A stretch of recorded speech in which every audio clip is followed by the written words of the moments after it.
I'm here Yeah.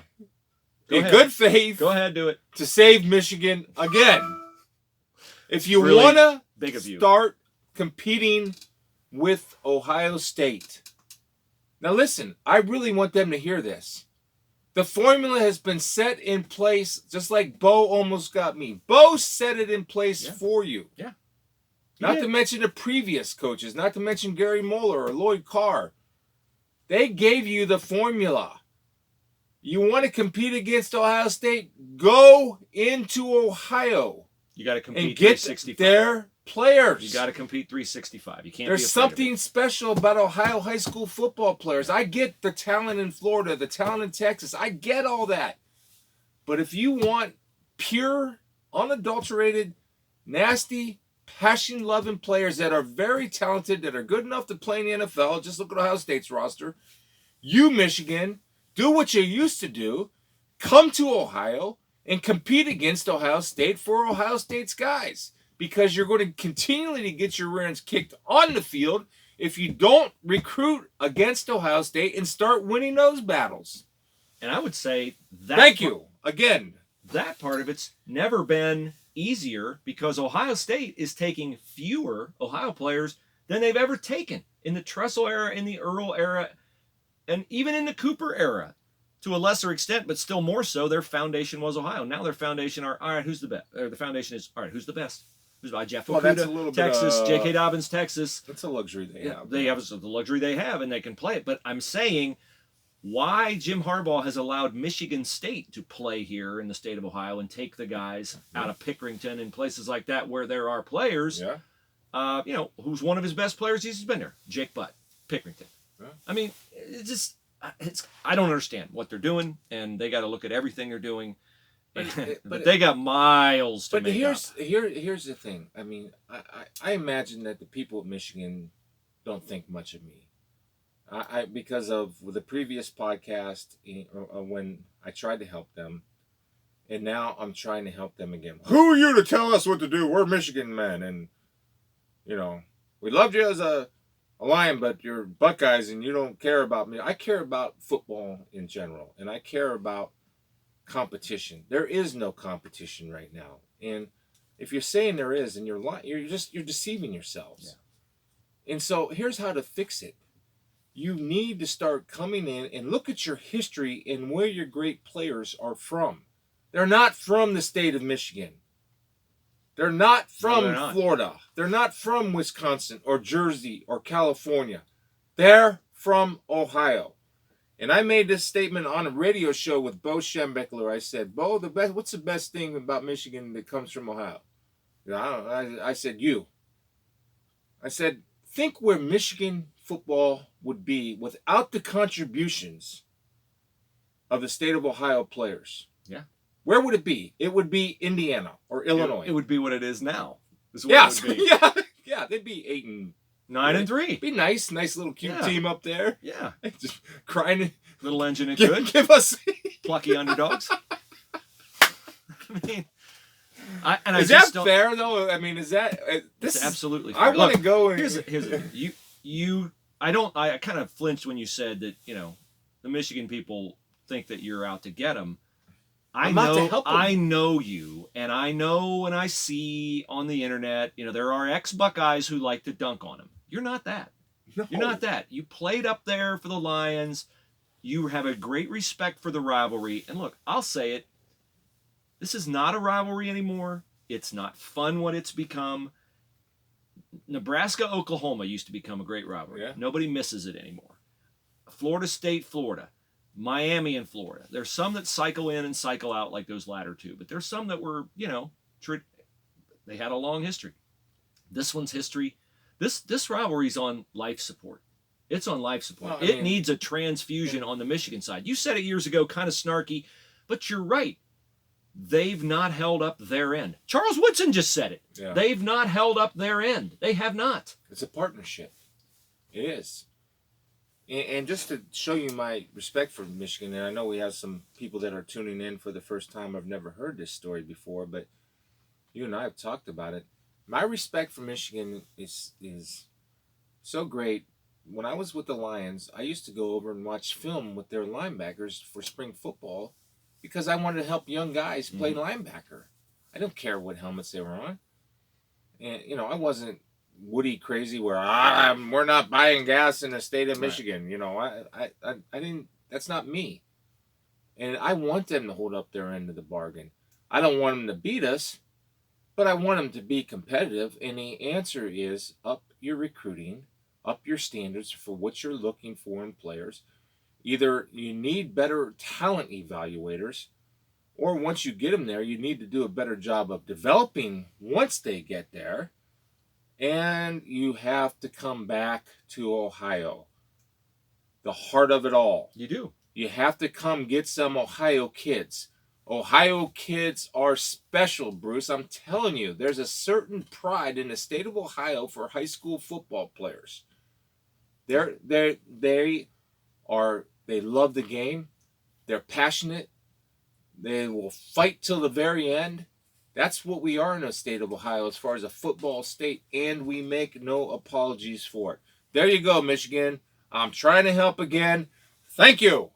To me, it equates to the situation a few years ago where the U.S. was always getting its butt kicked in the Ryder Cup. And finally, they said, look, we need to examine everything we're doing. We need to find a guy. We need to rethink everything we're doing. We need to figure out how to partner people. We need to look at the mental side. We need to look at the physical side.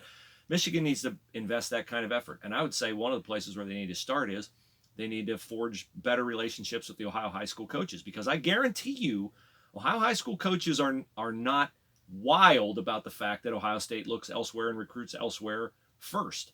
And so there's an opportunity to be taken advantage of there. That would be my recommendation to them.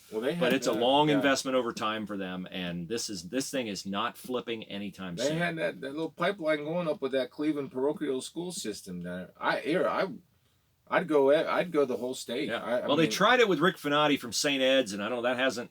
He became their director of football ops for a while. I don't even know if he's still there anymore. But look, they've they got to look at everything they're doing. What they're doing is not working. They're treading water. They're treading water, and then Ohio State comes by and pushes their head underwater every year on the final Saturday in November. They do. Oh, you're adorable over there. Look at the little guys trying over there. Take a deep breath. Here we go. Under you go.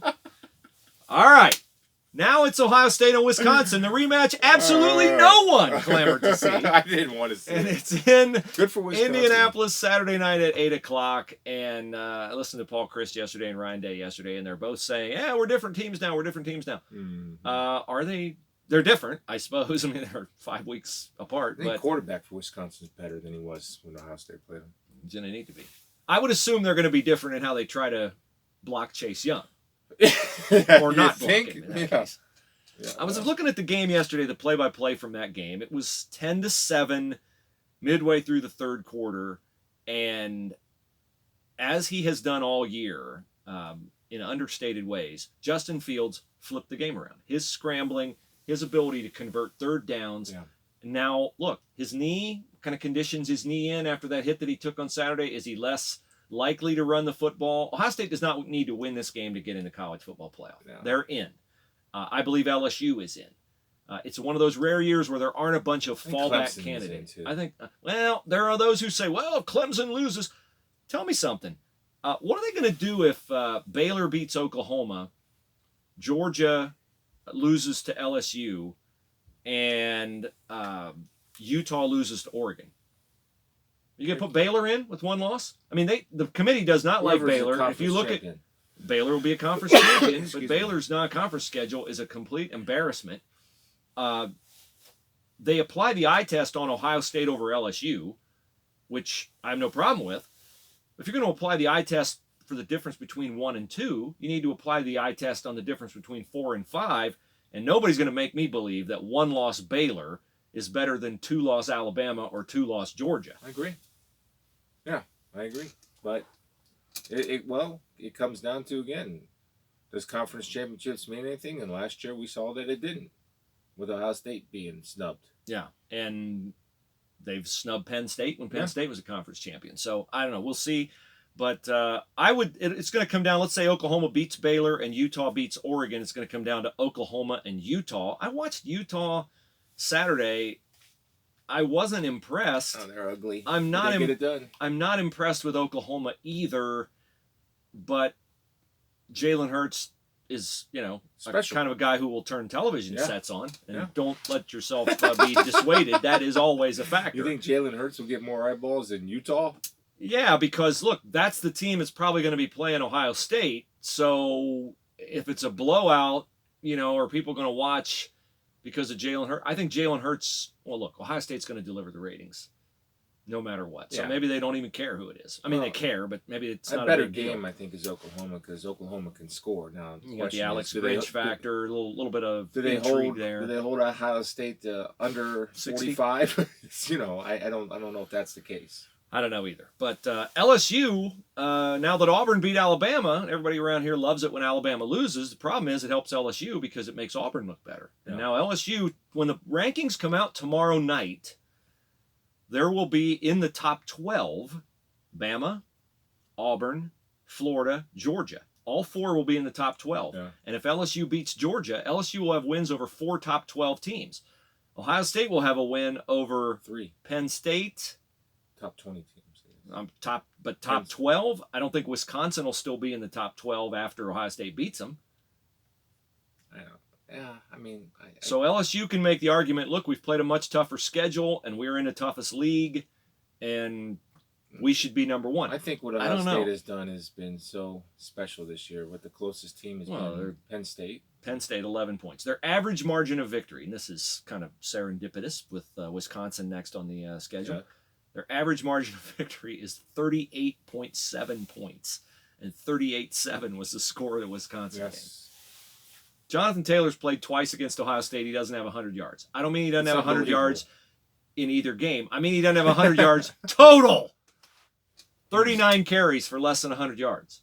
They used him as a decoy Saturday against the Gophers. I think that's what they have to do. They have to throw the ball early. First down, they got to throw it. Yeah, I mean, hopefully to get Jonathan Taylor on track and make Ohio State adjust. But I just think I just don't think athletically they can throw the ball consistently like Michigan tried to do to try to beat Ohio State. Okay, Pittsburgh. Here's a we don't know what kind of condition Justin Fields is in. Would you rest Justin Fields and try to win this game with Chris Chugano to not expose Justin? Because they did sack Justin Fields 5 times. I would see. I mean, that would all depend on, the severity of the injury. If it was a chance that he can hurt it more as opposed to the regular chances of him hurting it, I would seriously consider it. Yeah. So, I mean... I think they got nothing to lose, and I think they could win the game with Chugano. You take a look at it, I mean, what's more important to you? Be the Big Ten champions or be the national champions? Yeah. They're not talking about Big Ten championships over there. No, they might give it lip service, but you don't think they're thinking Big Ten champions. We got to win a Big Ten. I don't care. I don't care about the playoff or the national championship. Our goal is the Big Ten. Yeah, sure it was back in 1978. Okay, speaking of LSU, did you see what Joe Burrow did? Yes. Senior night at LSU. How cool was that? I thought it was great. I thought it was a classy move on Joe and being embraced. And with Joe, I was thinking about this on the plane last night. So here's what he did. He came out for introductions. Yeah. His jersey on the back was BURREAUX. So what if the Cajun way of the O sound, Joe Burrow. So that's what he did. If Joe, JK, Chase, Justin were the 4 finalists at the Heisman Trophy ceremony, 4 Buckeyes. 4 Buckeyes, yeah.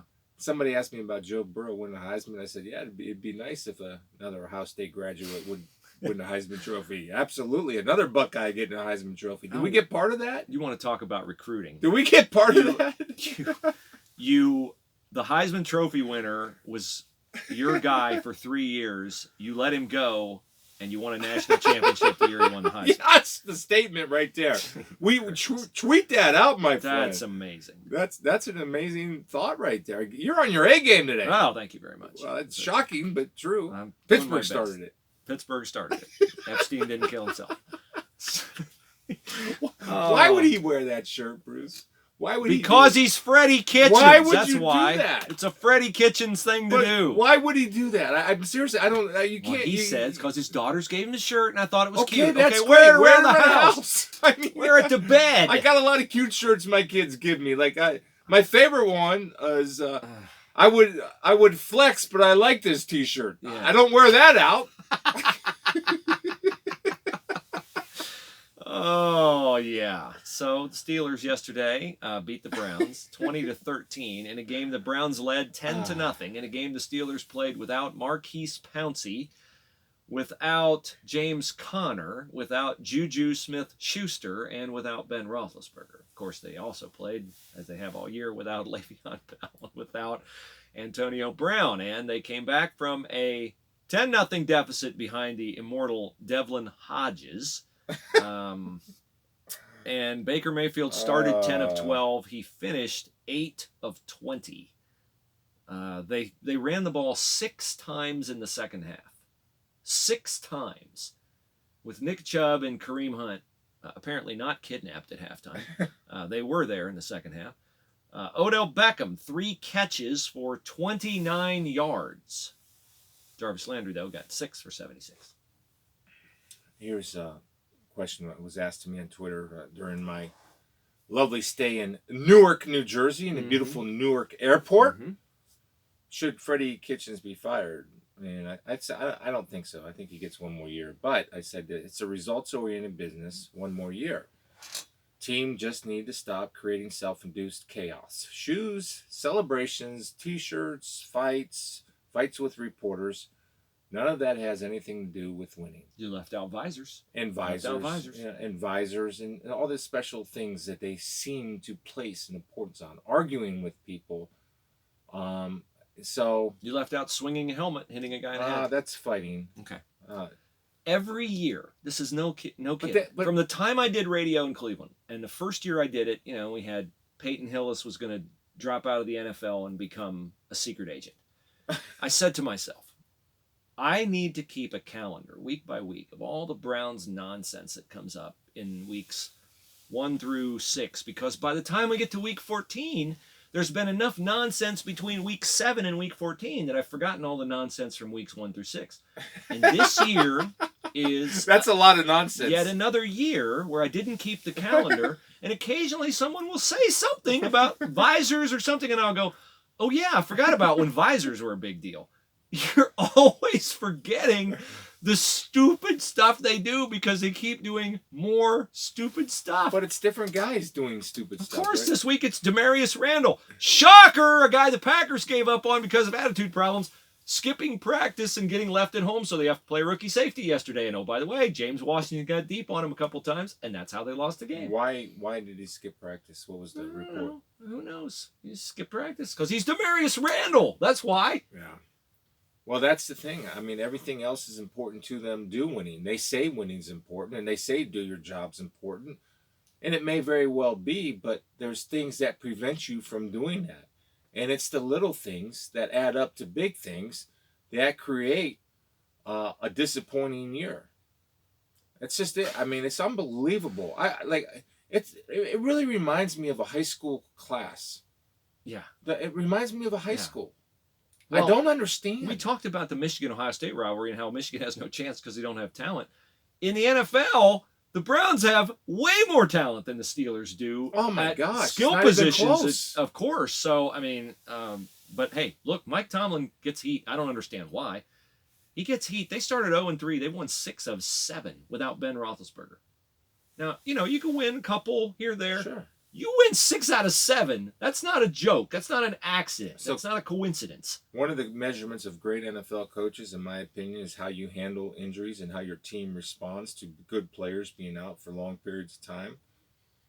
And Mike Tomlin has answered that challenge for me. I mean, his leadership and staying focused and keeping the eye on the ball. And it's interesting with the Steelers, if guys get out of line there, they're out. Yeah, they're done. Bye-bye. And with the Browns, I mean, I just don't I can't for the life of me figure. So if you were to go in there, and this is a job that I want to be an NFL consultant. And I'd say, look, I'm coming in here, no prejudices. I'm just an outside pair of eyes, and I want to spend 2 weeks around your team during the season. And I want to give you a full report, both on the field and off the field, of things that I observed that maybe you have become blinded to, nose blind. You don't smell it anymore. Yeah.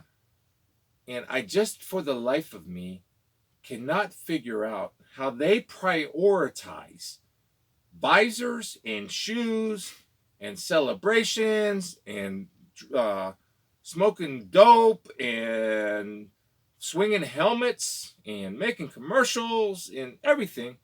Why, that's all more important than winning. Now, you may say it's not more important winning, but guess what?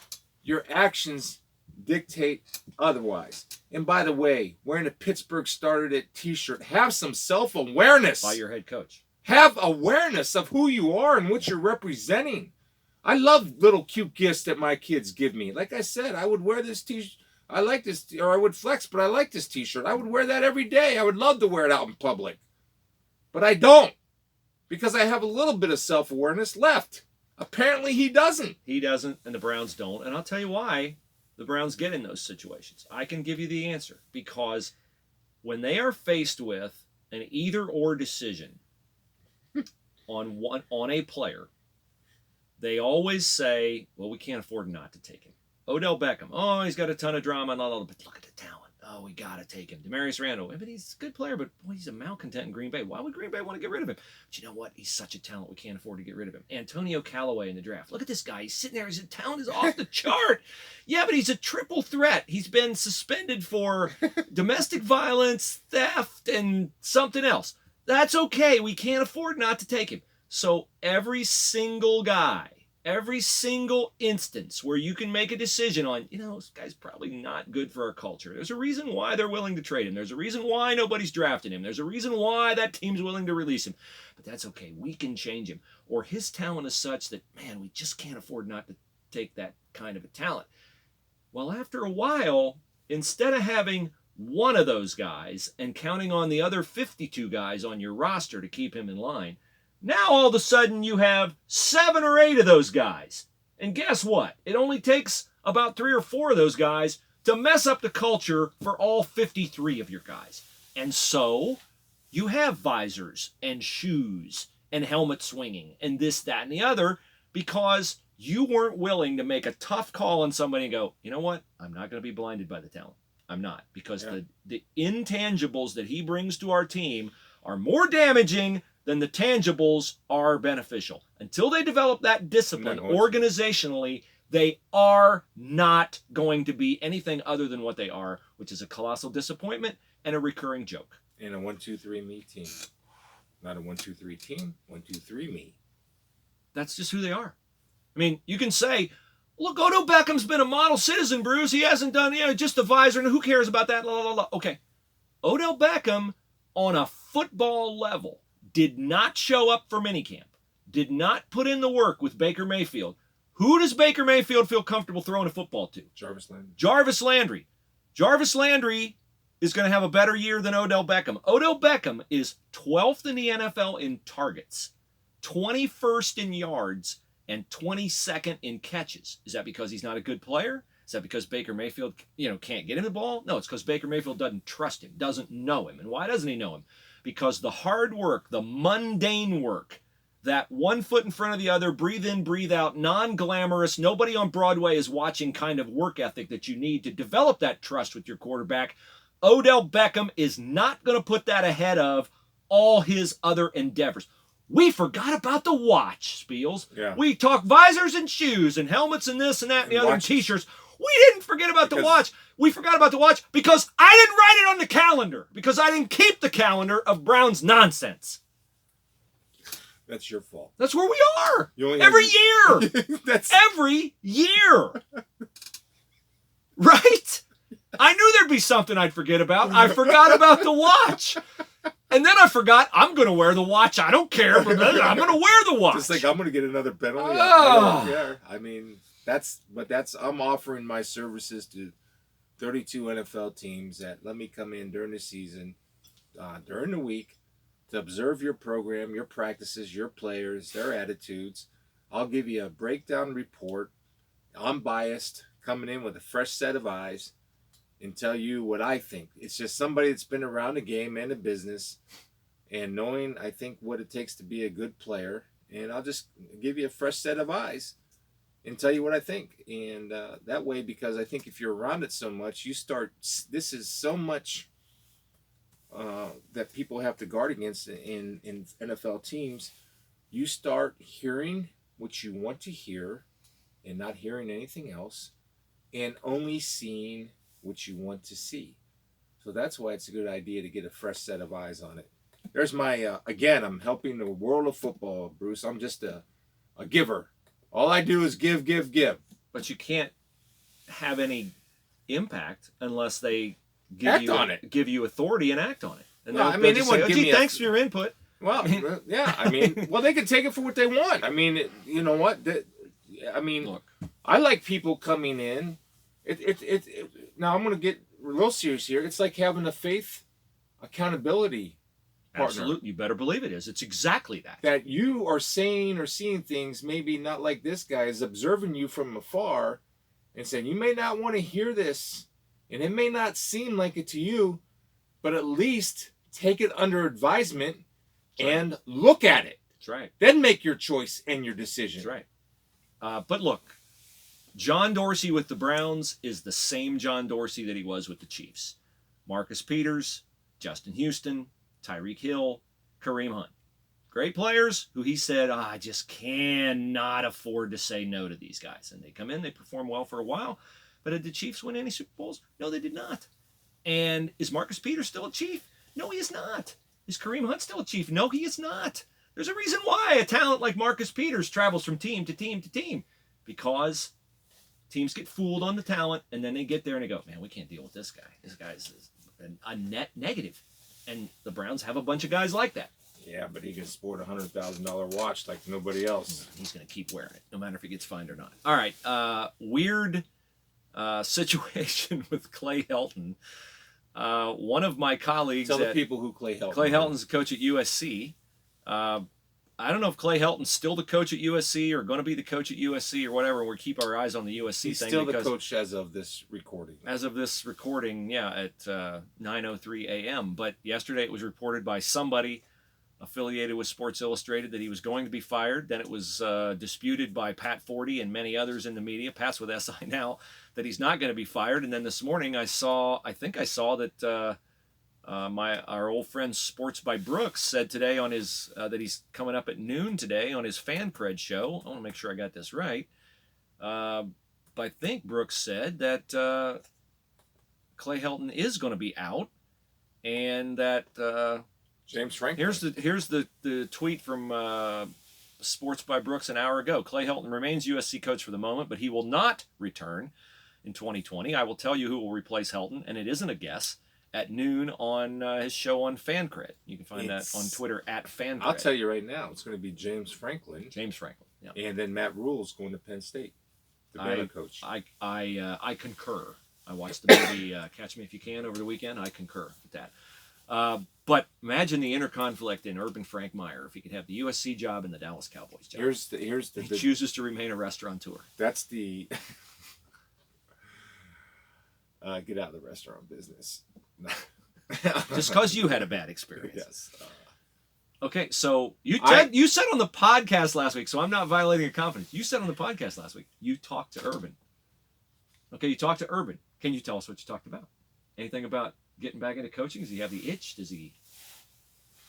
Well, I didn't talk to him about coaching. I was talking to him about the atmosphere of Michigan and how he handled all that stuff. And it was, I think the interesting thing, the only thing that really would be a tough draw, and my crew, all we do is talk Ohio State, either anti or pro. No bigger fan in Ohio State football than Tom Brenneman. Loves the Buckeyes. If you watch our broadcast, it's uncomfortable love because it's always the mighty Buckeyes. Boy, imagine if Tom Brenneman and Joel Klatt were doing a game together. He's nothing but licking of the boots.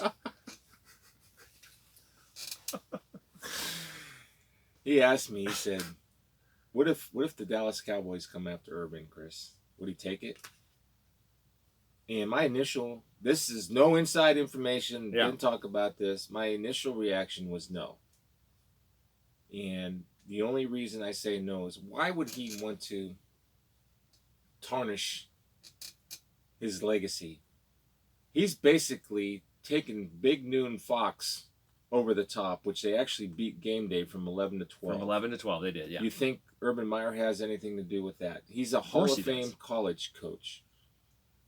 Now, maybe when he was 45, he might have looked at the Cowboys job. Then the question was asked to me, what if Ryan Day That's what I was going to ask you. was offered the Cowboys job? Yeah. I would, in my initial thought and reaction was that Ryan Day would be in a 3-point stance, sprinting to the airport to catch the next American Airlines flight to DFW. Do you concur and agree with that? I had that conversation with someone who has a very informed opinion on it. And their thought was my thought, which is, boy, that's messy. You're here 1 year and off you go. And I said, yeah, but it's the Dallas Cowboys. It's not the Jacksonville Jaguars. Cowboys. Here. I said it's only open when it's open. And obviously Jason Garrett's roller coaster career shows you Jerry Jones is not he's not a guy who fires coaches willy-nilly. He's not Jimmy Haslam. So you can only take a job when a job's open. And the next guy goes in there with their talent, it might not ever be open again. So I don't know Ryan's mindset. I just think that'd be a very hard thing for Ryan Day to say no to, because, and it's a guess. I mean, my guess is he wants to someday test himself against the best in the National Football League. But I will tell you that Ryan's post-game reaction on the field Saturday was very interesting. He was emotional winning that game. But I think what has come out to me in him, in that emotion and in him talking about the Ohio State job, is that narrow margin for error, the non-existent margin for error as Ohio State's head football coach, I think is a real oppressive thing in his life. In the NFL, you go 12-4, you go 10-6. You're a genius. 10-6. Yeah. Now you get in usually at 10-6. Now I think 12-4 would tear Urban's insides apart. I don't think he could deal with 4 losses. I think Ryan is geared differently. Yeah. And so plus he has NFL experience. He's got NFL experience. He knows what it's like in the locker room. He knows how to talk. He knows how to coach those guys. I'm telling you, and again, this is just we're just speculating. Years just of experience and observation. If Jerry Jones called Ryan Day, how about them Cowboys, Ryan? Yeah. What time's the flight? I mean, it wouldn't be. By the way, it wouldn't be an American Airlines. It'd be Jerry's private jet. You only you could get that. If the oil money. You got Zeke Elliott signed for a long time. You got Dak Prescott, who's pretty good. I think you win with him. You got a great offensive line. You got a great young defense.